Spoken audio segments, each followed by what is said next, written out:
Waalaikumsalam warahmatullahi wabarakatuh. Selamat pagi adik-adik semuanya. Pagi, Bu. Apa kabarnya hari ini, semuanya sehat? Luar biasa. Berarti kalau sudah sehat kita bisa langsung mulai pelajaran aja ya. Di pertemuan hari ini kita akan membahas mengenai layanan lembaga perbankan. Di pertemuan sebelum-sebelumnya kita kan udah bahas nih mengenai perbankan dasar. Ada yang masih ingat nggak apa sih perbankan dasar itu?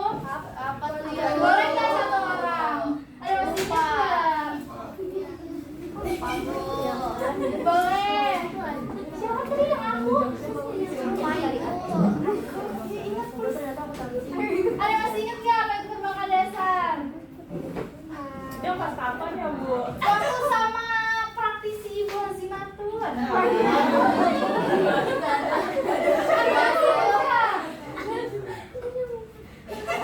masih ingat nggak? Saya masih ingat. Boleh, silakan Vio. Kalau seingat saya, perbankan dasar itu kayak kegiatan lembaga keuangan dalam menghimpun dana dari masyarakat dan menyalurkannya kembali untuk meningkatkan taraf hidup orang banyak. Betul sekali, terima kasih Vio. Udah makan belum Vio? Belum, Bu. Ngantuk. Soalnya jawabnya tadi lama. Oh, ini Bu, aku baru ingat. Oh gitu, ya udah, terima kasih sudah menjawab Vio. Ini biar nggak ngantuk ya soal pelajaran saya.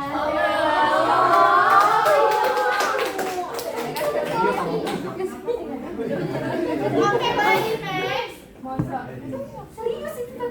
Oke, makasih Bu. Oke, selanjutnya ada tujuan pembelajaran, yaitu untuk memahami definisi bank dan layanan perbankan beserta fungsi utamanya dalam perekonomian, untuk mengidentifikasi jenis-jenis bank berdasarkan fungsi, kepemilikan dan kegiatannya dengan tepat, menganalisis berbagai macam produk layanan perbankan yang meliputi layanan penghimpunan dana atau funding, penyaluran dana atau lending, dan jasa perbankan lainnya. Nah, berikut kita ulas kembali pertemuan sebelum-sebelumnya mengenai pengertian bank. Jadi, bank adalah badan usaha yang menghimpun dana dari masyarakat dalam bentuk simpanan dan menyalurkannya kepada masyarakat dalam bentuk kredit atau pembiayaan dan atau bentuk-bentuk lainnya dalam rangka meningkatkan taraf hidup masyarakat. Alokasi kelebihan dana simpanan masyarakat oleh pihak bank untuk disalurkan kembali dalam bentuk kredit modal kerja kepada wirausaha guna pengembangan usaha. Seperti yang teman-teman tahu ya, kalau misalnya kita menabung di bank itu saldonya nggak diem aja di bank, diberangkas dijagain pagi siang sore malam, tapi disalurkan kembali untuk yang membutuhkan. Misalnya ada UMKM yang mau membuka usaha, itu boleh pinjam ke bank menggunakan tabungan nasabah juga. Selanjutnya ada pengertian layanan perbankan. Mana tolong dibacakan? Oke, saya izin bacain ya, Bu. Jadi layanan perbankan adalah sebuah fasilitas yang diberikan oleh bank untuk membantu transaksi dan kebutuhan keuangan para nasabah. Nah, layanan dan produk yang ditawarin ini itu termasuk tabungan, deposit, kredit, kartu kredit, investasi, asuransi, dan layanan perbankan digital seperti internet dan mobile banking. Nah, terima kasih. Jadi contoh penerapannya ini ada nasabah melakukan penyelesaian transaksi pembayaran belanja daring atau online di e-commerce pada malam hari menggunakan fitur mobile banking, atau melakukan pembayaran layanan hiburan berbasis langganan menggunakan kartu debit. Kalian pernah nggak sih kalau check out di e-commerce misal Shopee itu menggunakan bank transfer? Iya. Atau kadang kalau saya ini punya cash sendiri, misal kalian ini punyanya cash, gak punya saldo nih, tapi lagi war 66 dapat diskon kan tuh lumayan, diskonnya kan gak sampai pagi tuh. Kalian bisa melakukan pembayaran secara transfer bank karena itu menunggu pembayarannya tuh bisa 24 jam. Betul. Jadi kalian tetap tidak kehilangan diskon, tapi kalian bisa bayar besok pagi buat top up ke banknya. Seperti itu. Atau mungkin kalian minta bayarin ke bapak kalian, "Pak, aku nggak punya uang, mau beli tas baru." Terus kirim ke account seperti itu. Selanjutnya mengenai jenis-jenis bank. Yang pertama berdasarkan fungsi bank ada bank umum, perkreditan rakyat, dan sentral. Bank umum ini adalah lembaga keuangan yang melaksanakan kegiatan usaha dan memberikan jasa dalam lalu lintas pembayaran secara luas. Misalnya kalian habis menerima gaji nih, gajinya kan ditransfer tuh biasanya. Nah, seperti itu. Selanjutnya ada bank perkreditan rakyat atau BPR, yaitu bank yang berfungsi untuk melayani kebutuhan pelaku UMKM dengan jangkauan wilayah operasional terbatas dan tidak melayani lalu lintas viral. Misalnya ada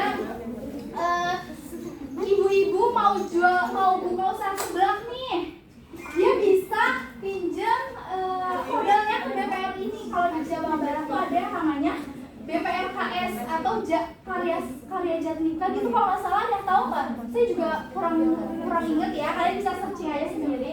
Pokoknya BPRKS ini karya Jatnika Sadaya kalau nggak salah. Terus di Bali juga ada BPR Lestari dan sebagainya. Terus ada Bank Sentral, yaitu lembaga negara independen yang bertugas mengatur kebijakan moneter, menjaga stabilitas nilai tukar, mencetak uang dan mengawasi aktivitas perbankan.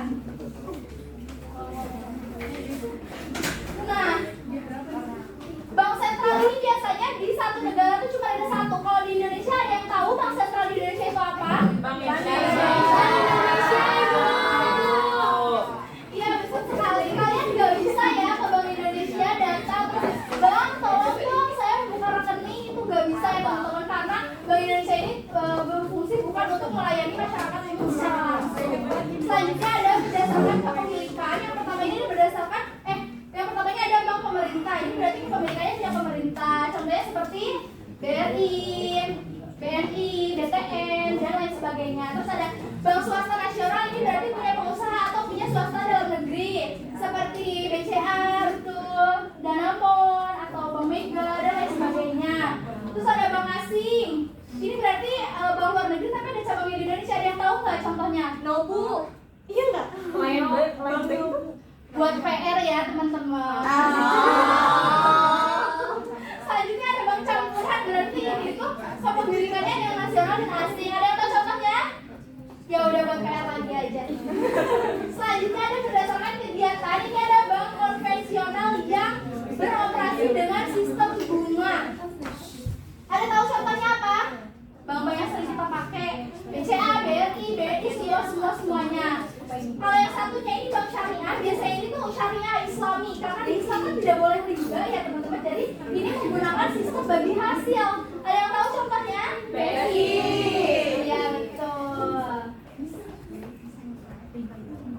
Boleh diperhatikan dulu video pembelajaran berikut ini. Ya Ibu.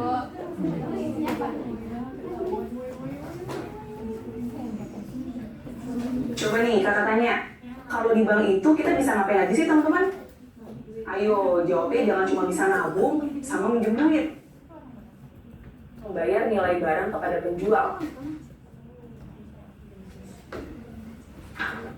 Merupakan pinjaman jangka pendek buat letakkan dana ke masyarakat. Lalu apa aja nih produk kredit aktif? Tentang kredit pasif, kita lanjut ke kredit aktif ya. Kredit aktif ini kebalikan dari yang pasif tadi teman-teman. Kalau pasif kan bank sebagai penerima dana ya. Nah kalau yang aktif itu sebagai penyalur dana. Jadi kredit aktif adalah kegiatan bank dalam meminjamkan dana ke masyarakat. Lalu apa aja nih produk kredit aktif? Yang pertama kredit rekening koran. Ini bukan kredit buat langganan koran ya.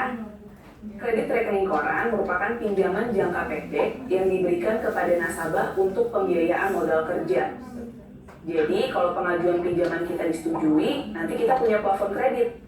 Nah, kita nariknya itu pakai billet giro atau cek. Nanti pencatatan pinjaman dan pelunasan kredit itu ditulis tuh di rekening koran kita. Itulah kenapa namanya kredit rekening koran. Yang kedua ada kredit reimburse atau letter of credit. Kredit reimburse merupakan pinjaman yang diberikan ke nasabah atas pembelian sejumlah barang dan yang membayar itu adalah pihak bank. Nah, biasanya kredit ini merupakan jasa bank yang ditujukan untuk memudahkan pelayanan arus barang ekspor atau impor. Nah, contohnya gimana Kak? Contohnya gini, misalnya kamu mau beli barang nih, tapi uangnya belum ada. Kamu lalu meminta bank untuk menerbitkan kredit reimburse. Nah, kredit reimburse ini kamu gunain tuh untuk membayar pembelian barang tadi. Dari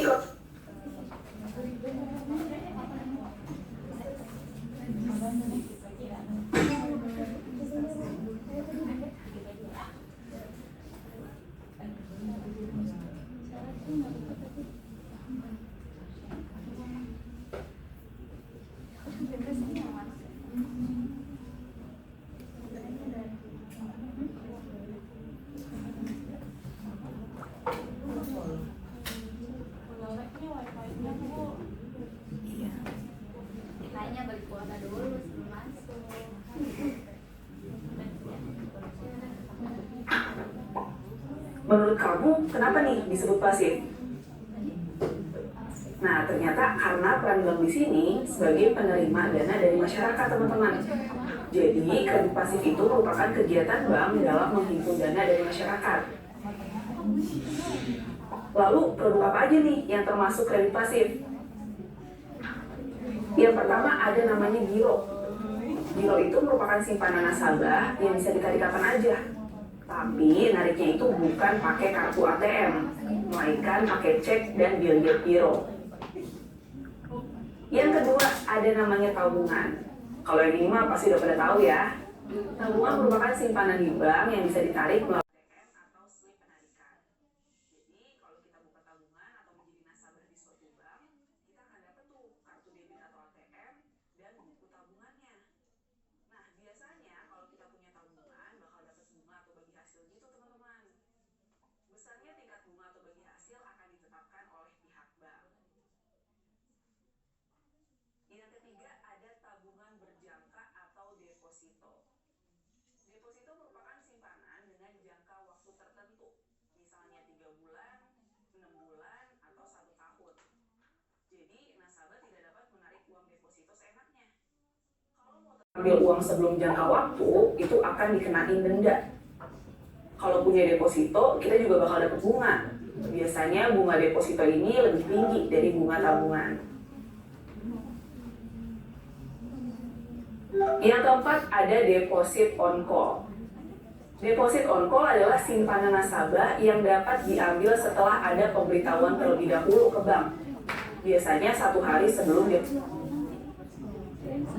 tempo. Gimana contohnya? Misalnya gini, kamu nyimpan deposito 1 miliar nih di bank. Saat kamu mau narik sebagian uang deposito itu, kamu harus menghubungi pihak bank dulu. Gak bisa langsung main ambil-ambil aja. Kemudian yang kelima ada deposit automatic rollover. Nah, deposit automatic rollover ini adalah simpanan nasabah yang jika uangnya tidak diambil sampai jatuh tempo, depositonya itu bakal langsung diperpanjang dan bunganya langsung dihitung secara otomatis. Gimana contohnya? Misalnya, kamu punya Oke, baik. Itu ada sedikit materi mengenai layanan perbankan. Sekarang kita bahas ulang ya mengenai layanan perbankan. Yang pertama ini ada funding atau layanan himpunan dana. Ada tabungan, giro, deposito, dan simpanan berjangka syariah. Yang pertama ini ada tabungan, yaitu dana yang dapat diambil sewaktu-waktu, bunga relatif rendah. Misalnya kalian menyimpan dana darurat, mungkin kalau tiba-tiba alhamdulillah masuk ke rumah sakit terus gak punya uang, untung ada dana darurat yang bisa diambil dari tabungan. Selanjutnya ada giro, yaitu rekening yang dapat ditarik via cek atau bilet giro digunakan di dunia usaha. Biasanya itu transaksi yang dalam jumlah besar oleh perusahaan, misal pembayaran atas pembelian mobil operasional nih. Nah, itu tuh menggunakan cek karena lebih apa sih namanya? Praktis aja. Kalian kan perlu bawa cash misal 500 juta. Kenapa nggak transfer aja? Kayak transfer lebih praktis ya. Karena di beberapa kebijakan perusahaan itu ada yang menganggap kalau pembayaran melalui cek ini dianggap lebih formal dan langsung ada transaksi bukti transaksi fisiknya dan langsung terkait ke rekening giro perusahaan mereka. Selanjutnya ada deposito, yaitu sebuah dana yang mengendap dalam jangka waktu tertentu, bunganya lebih tinggi. Ini biasa mungkin kalau ibu-ibu nih dapat arisan, aduh lagi nggak ada yang pengen dibeli nih, ya udah deh, karena anakku sekarang kelas 12, tahun depan kan kuliah, saya taruh aja deh di bank gitu. Nanti kalau anak saya mau kuliah saya ambil, biar nggak kepake juga uangnya dan dapat bunga juga. Yang terakhir ada simpanan berjangka syariah, yaitu simpanan yang berencana dengan setoran rutin bulanan atau auto debit yang menerapkan prinsip bebas riba melalui akad mudorobah dan wadiah atau titipan. Ini biasanya buat yang bisa mau umroh sekeluarga nih, nabung. Jadi per bulannya tuh tabungannya kepotong buat tabungan umroh, seperti itu. Selanjutnya layanan perbankan yang kedua ini ada lending, yaitu layanan penyaluran dana. Pertama ada kredit investasi, yaitu kredit yang biasanya untuk pembelian aset jangka panjang. Misalnya ada perusahaan, aduh kok karyawanku makin banyak, gak muat nih gedungnya, mau saya perluas atau saya beli lagi deh, tapi gak punya modal. Kalian bisa banget pinjam ke bank, ini yang disebut dengan kredit investasi. Selanjutnya ada kredit modal kerja, yaitu untuk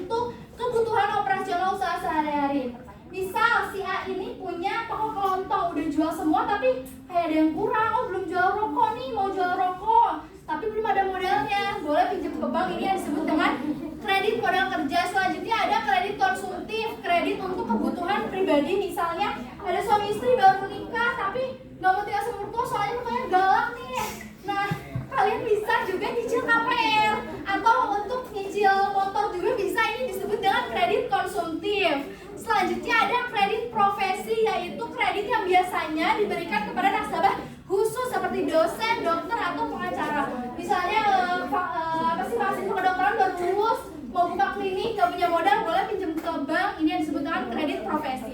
Dan yang terakhir ada kredit perdagangan, yaitu kredit yang diberikan kepada pedagang untuk mengembangkan kegiatan dagangnya. Contohnya adalah untuk membeli barang dagang kepada para supplier atau agen.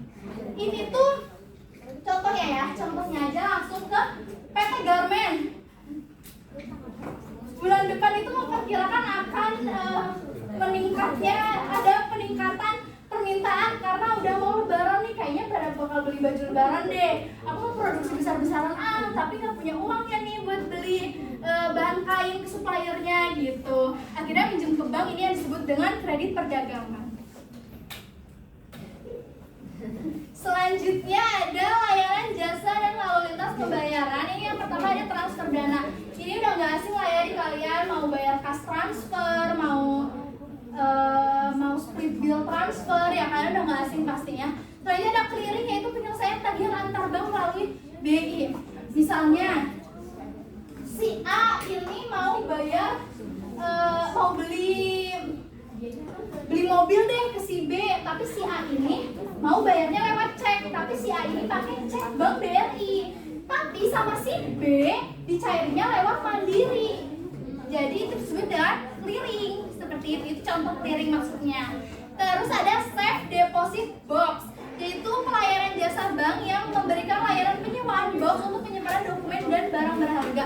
Misalnya kalian sekeluarga mau liburan ke Maldives, terus emas 5 kiloku gimana tinggal di rumah kayak gitu kan, kalian bisa banget ke bank nyewa ini safe deposit box biar tenang aja gitu liburannya kayak gitu. Terus ada letter of credit seperti yang di video tadi, yaitu surat kredit yang diberikan bank sebagai jaminan pembayaran pada perdagangan internasional. Jadi kayak si A ini mau impor nih ke Cina, bank ini keluarin ini LC ini ke si Cina untuk jaminan nih si A bakal bayar nih gitu, terus nih kayak gitu.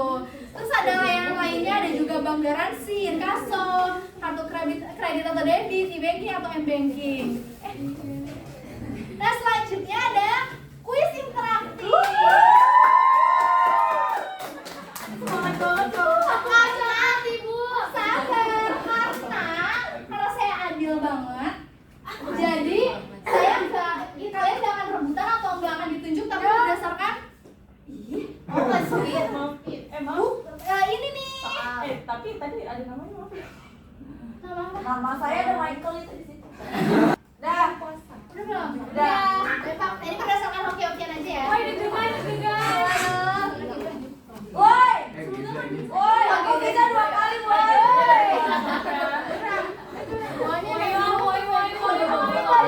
Woi, nama ngomong nggak ada ya, woi.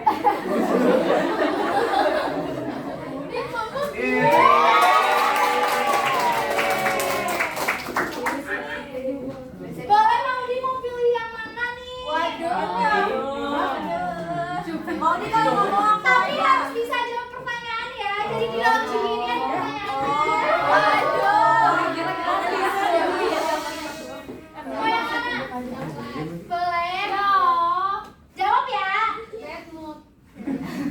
Apa mau dijawab? Dari sekian banyak layanan bank yang sudah Ibu jelaskan tadi, menurutmu layanan mana sih yang paling penting dan wajib dimiliki oleh seorang anak SMK saat ini? Berikan alasan. 3 detik dari sekarang gitu. Boleh mau di sana. Kenapa tuh? Karena kan dia pengeluarannya mungkin nggak terlalu banyak ya, mungkin kayak konsumtif doang. Jadi untuk buat dia membeli barang konsumtif itu biasanya anak SMK tuh suka nabung gitu loh, harus nabung dulu. Jadi itu tuh penting banget buat anak SMK.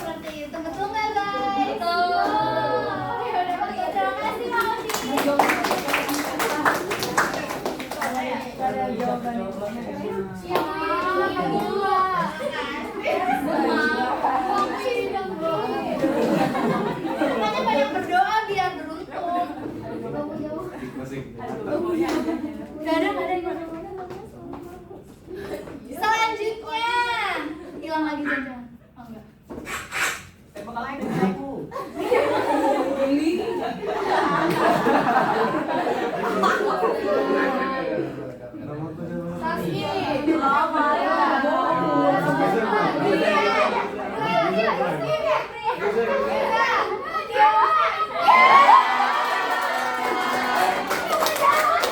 Harus jawab, makanya dengerin. Oh iya, yang mau aku. Yang mana ini udah nggak bisa. Coklat udah nggak bisa. Yang mana nih? Itu Ciki Bang tadi Jepang.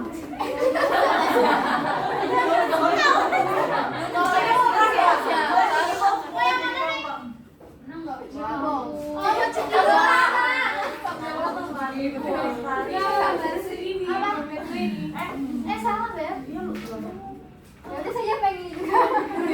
Kenapa lu? Salah. Kayaknya serius nggak sih pertanyaan ketiga ya? Ini harus gratis. Nah. Harus Ya, ada jawaban. Parah banget sih. Jadi pertanyaan.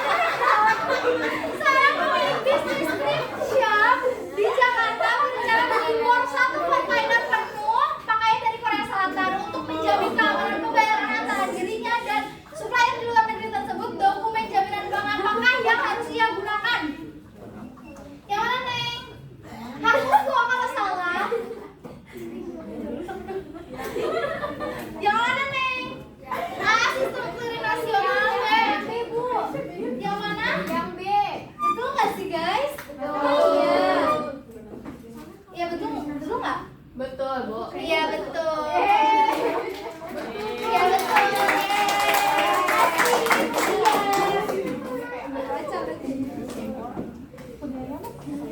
Dua yakin dua. Gak. Sekarang. Terima kasih sudah jawab. Jangan lupa di kelas ya, Neng.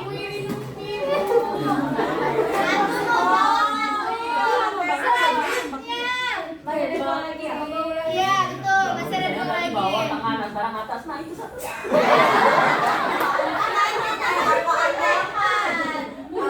Bunaya, ini udah di-hack ya, Bu.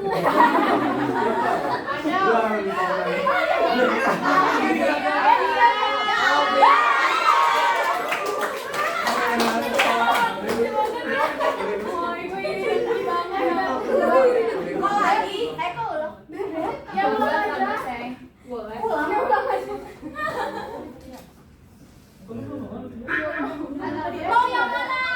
Alvia. Cuma tinggal Maitos sama Taro. Maitos pedes nggak itu? Kayaknya salah rasa deh, nggak tahu sih. Pokoknya ada Taro. Yaudah, Taro. Pertanyaan kedua. Taruh kan ya? Taruh ya? Taruhan dong ya. Ya.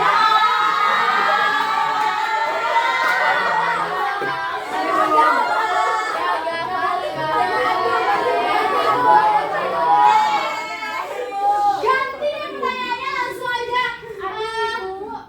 Sebaliknya aja. Ah ya. Berikut ini manakah yang merupakan layanan landing pada bank?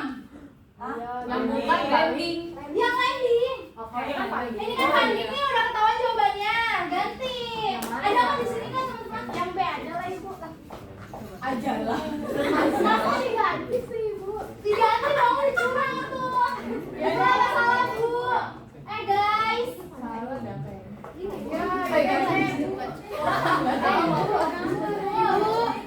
Betul. Yang B betul bu. Betul. Anak betul. Percaya sih? Hah? Apa sih?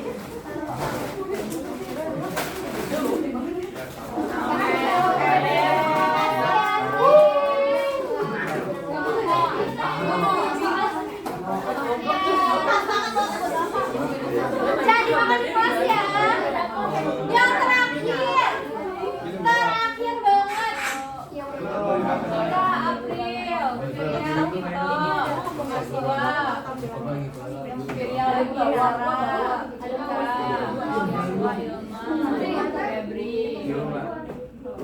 Febri nih kayaknya mana ya?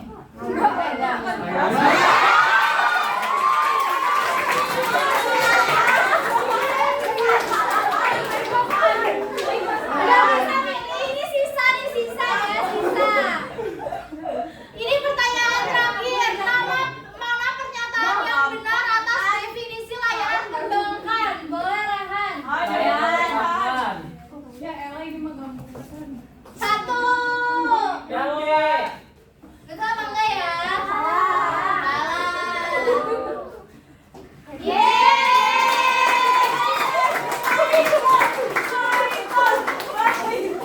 Makasih ya Rehan. Jadi apa?